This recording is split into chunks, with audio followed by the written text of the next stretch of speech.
January 2008, Wijk on the Dutch coast. A 17-year-old kid sits down across the board from the world's #1 ranked player, Vladimir Kramnik, a former world champion. Nobody in that tournament hall realizes they're about to watch a teenager named Magnus Carlsen announce himself to the entire chess world.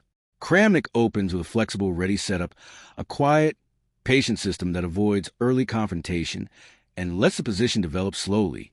Magnus answers with a hedgehog structure, a cramped-looking setup, where black tucks pawns back on the third rank and waits, coiled for the right moment to strike. By move 9, both kings are castled to safety, and the position looks calm on the surface. But nothing about a hedgehog is really calm. Magnus is choosing a structure that rewards exactly the kind of patience and precise timing he will become famous for. Then the position sharpens fast. Instead of sitting back, Magnus starts marching his kingside pawns forward, f5, then g5, then g4, ripping open lines right in front of his own king. Against most opponents, this would look reckless. Against the world #1, it looks almost suicidal. But Magnus isn't gambling blindly here. He's calculating that Kramnik's pieces are just slightly too disorganized to punish him for it, and he's willing to bet his own king's safety on that judgment. And here's the moment the game turns. Kramnik sends his queen all the way across the board to a6, just to snatch a single pawn. It looks like a free improvement. But while the white queen is off on the queen side picking up material, Magnus' rooks and knights are quietly regrouping, aiming straight at the white king. Watch closely what happens right after the queens are traded off on move 30. This is not a quiet, drawish endgame. This is Magnus' structural advantage finally cashing in. What follows is the exact kind of position Magnus will become legendary for over the next decade, taking a small, barely visible edge and squeezing it, move after move, until it becomes decisive.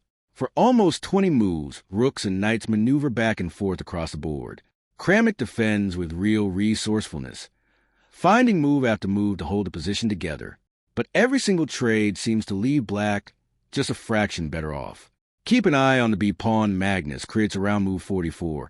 That single-pass pawn becomes a problem Kramnik can never fully solve for the rest of the game. And here's how it ends. Magnus drops a knight onto f3, cutting the white king off completely from the defense. The b-pawn keeps rolling forward, one square at a time, and there is nothing white can do to stop it. By move 57, Kramnik's entire position has collapsed under the pressure, and he resigns. 0-1. A 17-year-old has just beaten the best player in the world. This result was not a fluke or a lucky day. Just 3 months later, Magnus Carlsen broke into the world's top 3 players, and he never really left. Games like this one, calm patience turning into calculated aggression, turning into a relentless grind, are exactly why.